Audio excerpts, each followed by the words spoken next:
Avez-vous déjà ressenti que certaines vérités bibliques vous étaient délibérément cachées? Que derrière les enseignements traditionnels se dissimule une réalité bien plus troublante? Aujourd'hui, nous allons explorer ensemble l'un des mystères les plus controversés des prophéties bibliques. La reconstruction du troisième temple de Jérusalem et son rôle dans l'avènement de l'Antéchrist. Ce que vous allez découvrir dans cette vidéo pourrait profondément remettre en question votre compréhension des textes sacrés. Car contrairement à ce que beaucoup croient, la reconstruction du temple n'est pas simplement un événement religieux ou politique. C'est la pièce centrale d'un plan spirituel aux conséquences mondiales. Imaginez un instant. Des millions de croyants à travers le monde attendent avec impatience la reconstruction de ce temple, la considérant comme l'accomplissement d'une prophétie divine qui annonce le retour du Messie. Mais, et si cette attente était précisément le piège? Et si ce temple, loin d'être un sanctuaire divin, était en réalité destiné à devenir le trône de l'Antéchrist? Dans les prochaines minutes, je vais vous révéler des connexions prophétiques que peu osent aborder. Nous examinerons des passages bibliques souvent négligés, des preuves historiques troublantes et des avertissements prophétiques qui semblent plus pertinents aujourd'hui que jamais.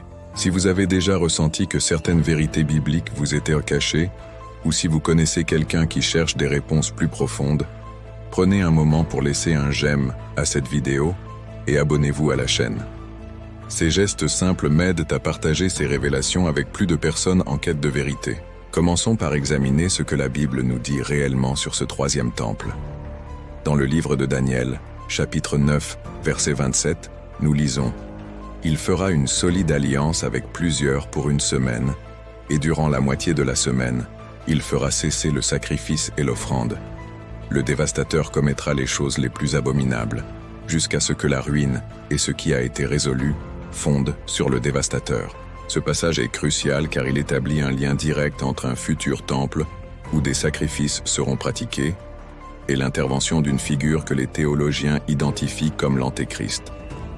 Mais ce n'est que la pointe de l'iceberg.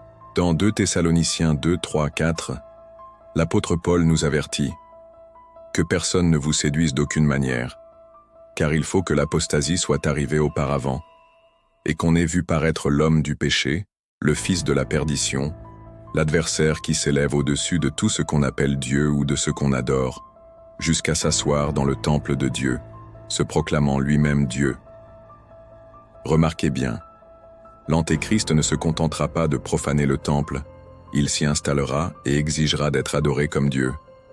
Cette prophétie ne peut s'accomplir sans l'existence d'un temple physique à Jérusalem. Ce qui est fascinant, c'est que pendant près de 2 millénaires, cette prophétie semblait impossible à réaliser. Le temple avait été détruit en l'an 70 par les Romains, et le mont du temple était occupé par des sanctuaires islamiques. Pourtant, aujourd'hui, nous assistons à des préparatifs concrets pour sa reconstruction. Saviez-vous que l'Institut du Temple à Jérusalem a déjà fabriqué tous les ustensiles nécessaires pour les rituels du temple? Que des prêtres sont formés aux anciens rituels? Que des plans architecturaux détaillés ont été élaborés? Ces préparatifs ne sont pas de simples curiosités historiques. Ils sont les signes avant-coureurs d'un événement prophétique imminent. Mais voici où l'histoire devient encore plus troublante. Jérusalem occupe une place paradoxale dans les prophéties bibliques. Jésus lui-même a pleuré sur cette ville en disant « Jérusalem, Jérusalem, qui tue les prophètes et qui lapide ceux qui te sont envoyés. » Matthieu 23, 37. Cette ville, considérée comme sainte par 3 religions mondiales, est décrite dans l'Apocalypse comme spirituellement appelée Sodome et Égypte, la même où notre Seigneur a été crucifié. Apocalypse 11, 8. Comment expliquer ce paradoxe? Comment la ville sainte peut-elle être simultanément le lieu de la plus grande tromperie spirituelle? La réponse se trouve dans la nature même de la tromperie prophétisée. L'Antéchrist ne se présentera pas comme un adversaire évident de Dieu. Il viendra comme un imitateur, un faussaire spirituel d'une habileté redoutable. Et quel meilleur endroit pour orchestrer cette supercherie qu'une ville universellement reconnue comme sacrée? Examinons maintenant ce que la Bible appelle l'abomination de la désolation.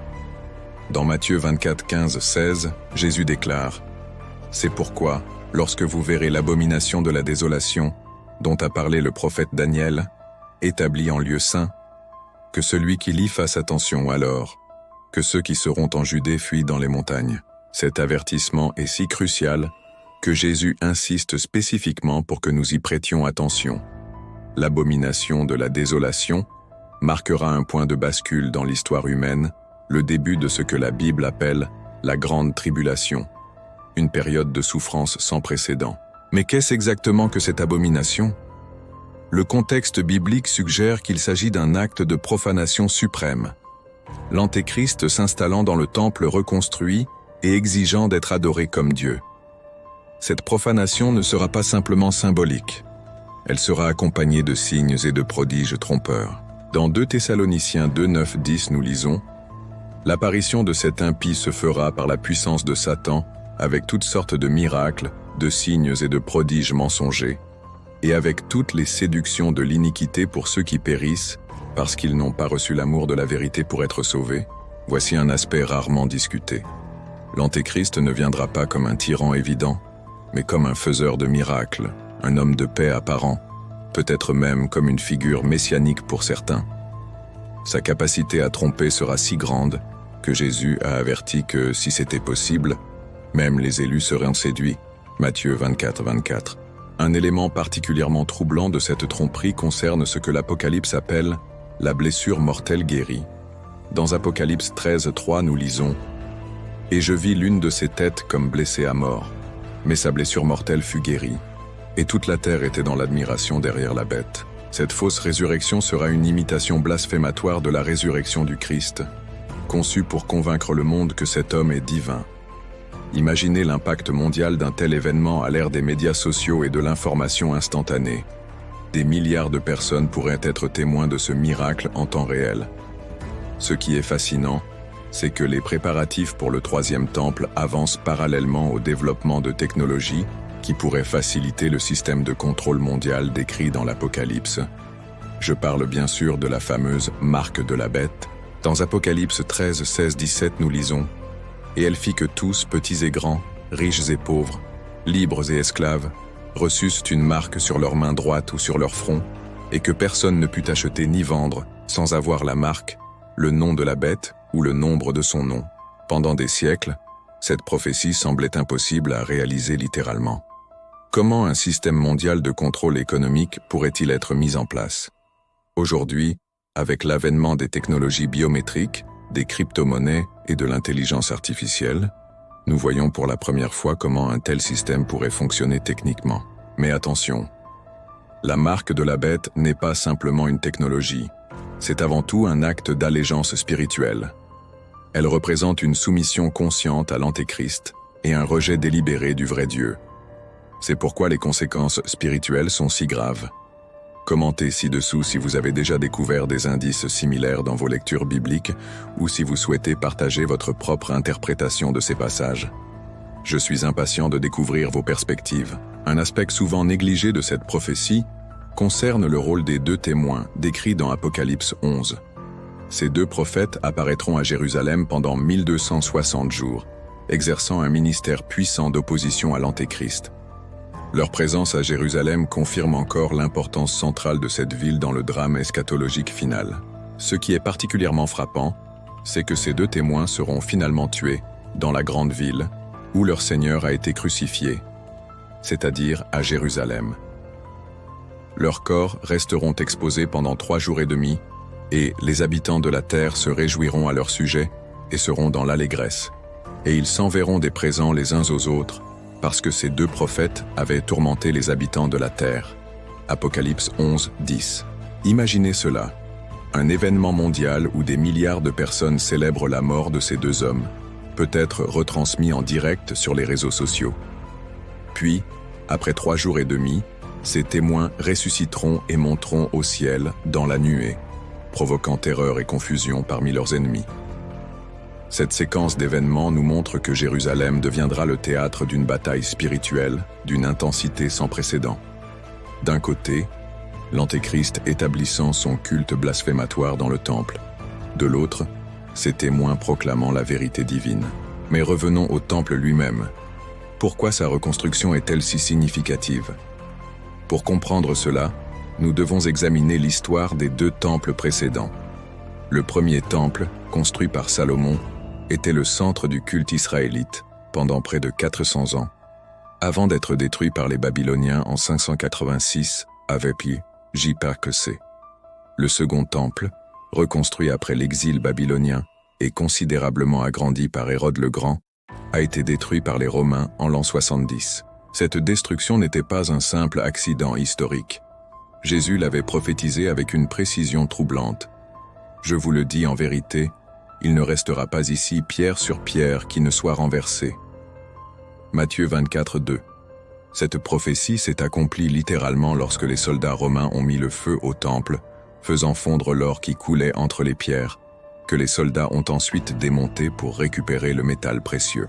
Depuis lors, pendant près de 2 millénaires, il n'y a pas eu de temple juif à Jérusalem.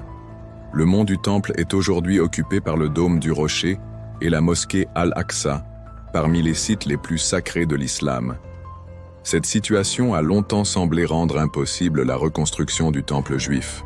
Pourtant, des organisations comme l'Institut du Temple travaillent activement à la préparation de cette reconstruction. Des artefacts sacrés ont été recréés selon les spécifications bibliques. La menorah en or, la table des pains de proposition, l'autel des parfums, et même les vêtements sacerdotaux. Des Kohanim, descendants des prêtres, sont formés aux rituels anciens.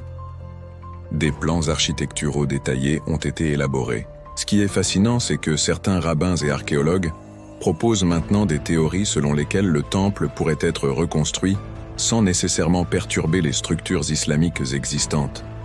Certains suggèrent que le Saint des Saints, la partie la plus sacrée du temple, pourrait se trouver à côté du dôme du rocher plutôt que directement sous lui. De telles théories pourraient potentiellement ouvrir la voie à un compromis politique permettant la reconstruction du temple tout en préservant les sites islamiques. Exactement le genre d'accord que Daniel prophétise quand il parle de celui qui fera une solide alliance avec plusieurs. Mais voici où nous devons être particulièrement vigilants. La Bible nous avertit que cette reconstruction, bien qu'attendue avec impatience par de nombreux croyants, sera en réalité instrumentalisée par l'Antéchrist. Ce temple, loin d'être un signe du retour imminent du vrai Messie, deviendra le siège de la plus grande tromperie spirituelle de l'histoire. Dans Apocalypse 13, nous voyons que l'Antéchrist sera accompagné d'un faux prophète qui séduit les habitants de la terre par les prodiges qu'il lui était donné d'opérer et qui anime l'image de la bête, afin que cette image parlât et fit que tous ceux qui n'adoreraient pas l'image de la bête fussent tués. Apocalypse 13, 14, 15. Ce faux prophète établira un culte idolâtre centré sur l'Antéchrist, et Jérusalem deviendra l'épicentre de ce culte mondial. C'est pourquoi Jésus a averti spécifiquement que lorsque l'abomination de la désolation serait établie dans le lieu saint, ceux qui seraient en Judée devraient fuir dans les montagnes, sans même prendre le temps de rassembler leurs affaires. L'urgence de cet avertissement souligne la gravité de la situation. Ce ne sera pas simplement une crise politique ou religieuse, ce sera le déclenchement de la grande tribulation, telle qu'il n'y en a point eu depuis le commencement du monde jusqu'à présent, et qu'il n'y en aura jamais. Matthieu 24, 21. Mais il y a un aspect encore plus troublant à considérer. Dans Jean 5, 43, Jésus a fait cette déclaration prophétique aux chefs religieux de son époque. « Je suis venu au nom de mon Père, et vous ne me recevez pas. Si un autre vient en son propre nom, vous le recevrez. » Cette prophétie suggère que ceux qui ont rejeté le vrai Messie finiront par accepter un faux Messie, l'Antéchrist. Et où ce faux Messie établira-t-il son autorité? Dans le temple même que beaucoup espèrent voir reconstruit. C'est une ironie tragique. Le temple, censé être la maison de Dieu, deviendra le trône de celui qui s'oppose à Dieu. Et beaucoup seront trompés précisément parce qu'ils ne comprennent pas le véritable sens des prophéties bibliques concernant ce temple. Jésus lui-même a redéfini la notion de temple. Lorsqu'il a dit « Détruisez ce temple, et en 3 jours, je le relèverai », Jean 2, 19, il parlait de son propre corps. L'apôtre Paul développe cette idée en déclarant aux croyants « Ne savez-vous pas que vous êtes le temple de Dieu et que l'Esprit de Dieu habite en vous » 1 Corinthiens 3, 16. Cette perspective spirituelle du temple est cruciale. Le véritable temple de Dieu n'est plus un bâtiment de pierre à Jérusalem, c'est le corps du Christ, l'ensemble des croyants en qui habite l'Esprit Saint. C'est pourquoi la fixation sur un temple physique peut devenir une dangereuse distraction. Pourtant, les prophéties concernant le troisième temple physique et l'Antéchrist qui s'y installera doivent être prises au sérieux. Elles nous avertissent d'une tromperie spirituelle d'une ampleur sans précédent. Dans Matthieu 24, 25, Jésus nous met en garde. Car il s'élèvera de faux Christ et de faux prophètes, ils feront de grands prodiges et des miracles, au point de séduire, s'il était possible, même les élus. Voici, je vous l'ai annoncé d'avance. Remarquez bien, Jésus nous avertit d'avance précisément pour que nous ne soyons pas séduits. La connaissance de ces prophéties n'est pas destinée à satisfaire notre curiosité, mais à nous protéger de la tromperie. Et cette tromperie sera particulièrement puissante parce qu'elle sera accompagnée de signes et prodiges mensongers. Imaginez des miracles apparents, peut-être même des manifestations surnaturelles, tous conçus pour convaincre le monde que l'Antéchrist est divin. Dans un monde où la foi traditionnelle s'érode et où beaucoup cherchent désespérément un sens spirituel, de tels prodiges pourraient avoir un impact énorme. Des milliards de personnes pourraient être amenées à croire que cet homme est véritablement un sauveur, un messie pour notre époque troublée. C'est dans ce contexte que nous devons comprendre la marque de la bête. Cette marque ne sera pas imposée uniquement par la force, elle sera acceptée volontairement par ceux qui auront été séduits. Elle représentera une allégeance consciente à ce système mondial, centré sur l'Antéchrist. Apocalypse 14, 9, 11 nous avertit des conséquences terribles de cette décision.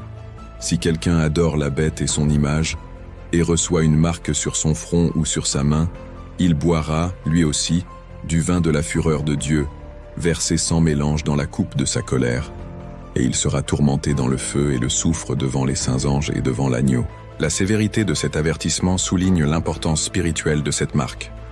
Il ne s'agit pas simplement d'un système économique ou d'une technologie, c'est un choix spirituel fondamental, un rejet délibéré de Dieu en faveur de l'Antéchrist. Mais au milieu de ces avertissements sombres, la Bible offre aussi un message d'espoir. Dans Apocalypse 7, nous lisons qu'un grand nombre de personnes, de toute nation, de toute tribu, de tout peuple et de toute langue, seront sauvées pendant cette période de tribulation. Même dans les heures les plus sombres, Dieu continuera d'appeler les gens à lui. Et pour ceux qui restent fidèles, la promesse est glorieuse. Après la tribulation, viendra le retour véritable du Christ, non pas comme un homme ordinaire prétendant être Dieu dans un temple de Jérusalem, mais sur les nuées du ciel, avec puissance et une grande gloire. Matthieu 24, 30. Ce retour ne sera pas un événement discret ou ambigu. Jésus a dit « Comme l'éclair part de l'Orient et se montre jusqu'en Occident, ainsi sera l'avènement du Fils de l'homme. » Matthieu 24, 27. Contrairement à l'apparition trompeuse de l'Antéchrist, le véritable retour du Christ sera universellement visible et incontestablement divin. À ce moment-là, ceux qui auront été séduits par l'Antéchrist se lamenteront. Apocalypse 1, 7, reconnaissant trop tard leur erreur. Mais pour ceux qui auront gardé leur foi malgré la persécution, ce sera un jour de délivrance et de joie. Alors, que devons-nous faire face à ces prophéties troublantes? Comment devons-nous nous préparer à ces événements qui pourraient bien se dérouler de notre vivant? Premièrement, nous devons étudier les Écritures avec discernement. Jésus a dit à propos de l'abomination de la désolation, que celui qui lit fasse attention. Une connaissance superficielle des prophéties bibliques nous rend vulnérables à la tromperie. Nous devons approfondir notre compréhension en comparant les Écritures avec les Écritures. Deuxièmement, nous devons rester vigilants face aux signes des temps. Jésus a reproché aux pharisiens de savoir discerner l'aspect du ciel mais de ne pas pouvoir discerner les signes des temps. Matthieu 16, 3. Les événements au Moyen-Orient, particulièrement ceux concernant Israël et Jérusalem, méritent une attention particulière à la lumière des prophéties bibliques. Troisièmement, nous devons nous méfier des faux miracles et des manifestations surnaturelles. Paul nous avertit que l'Antéchrist viendra avec toutes sortes de miracles, de signes et de prodiges mensongers. 2 Thessaloniciens 2, 9. Dans un monde affamé de spiritualité, ces signes pourraient être particulièrement séduisants. Quatrièmement, nous devons comprendre que le véritable temple de Dieu n'est pas un bâtiment à Jérusalem, mais le corps des croyants. Paul écrit Ne savez-vous pas que votre corps est le temple du Saint-Esprit qui est en vous ? 1 Corinthiens 6, 19. Notre préoccupation principale devrait être la pureté et la sainteté de ce temple spirituel. Enfin, et c'est le plus important, nous devons nous assurer de notre relation personnelle avec Jésus-Christ. Face à la tromperie prophétisée, notre meilleure protection est une relation authentique et profonde avec le vrai Messie. Jésus a dit « Mes brebis entendent ma voix, je les connais, et elles me suivent. » Jean 10, 27. Ceux qui connaissent véritablement la voix du bon berger ne seront pas facilement séduits par la voix d'un imposteur. Nous vivons à une époque extraordinaire où les prophéties bibliques semblent s'accomplir sous nos yeux. La reconstruction du troisième temple pourrait n'être qu'à quelques années, voire quelques mois de nous. Les préparatifs sont déjà bien avancés. Les tensions au Moyen-Orient pourraient rapidement créer les conditions politiques nécessaires à un accord permettant cette reconstruction. Mais souvenons-nous, ce temple, bien qu'attendu avec impatience par beaucoup, jouera un rôle central dans la plus grande tromperie spirituelle de l'histoire. Il deviendra le trône de l'Antéchrist, le lieu où il se proclamera Dieu et exigera l'adoration du monde entier.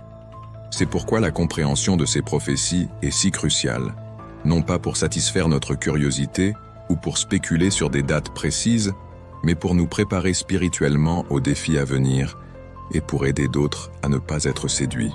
Si vous avez trouvé ces révélations éclairantes, si elles vous ont aidé à mieux comprendre les prophéties bibliques concernant les derniers temps, je vous encourage à partager cette vidéo avec vos proches. Dans un monde de plus en plus confus spirituellement, ces vérités bibliques sont plus importantes que jamais. N'oubliez pas de vous abonner à notre chaîne pour recevoir nos révélations hebdomadaires et activer la cloche pour ne manquer aucune nouvelle découverte. Ensemble, nous pouvons lever le voile sur les vérités cachées des textes sacrés et nous préparer pour les temps extraordinaires qui nous attendent. Et rappelez-vous toujours, même face aux prophéties les plus troublantes, nous avons cette assurance. Celui qui est en vous est plus grand que celui qui est dans le monde. 1 Jean 4, 4. Quelles que soient les tromperies et les épreuves à venir, la vérité de Dieu triomphera finalement, et ceux qui lui restent fidèles partageront cette victoire. Merci d'avoir regardé cette vidéo. Que Dieu vous bénisse et vous garde dans sa vérité alors que nous nous préparons ensemble pour le retour de notre véritable Seigneur et Sauveur, Jésus-Christ.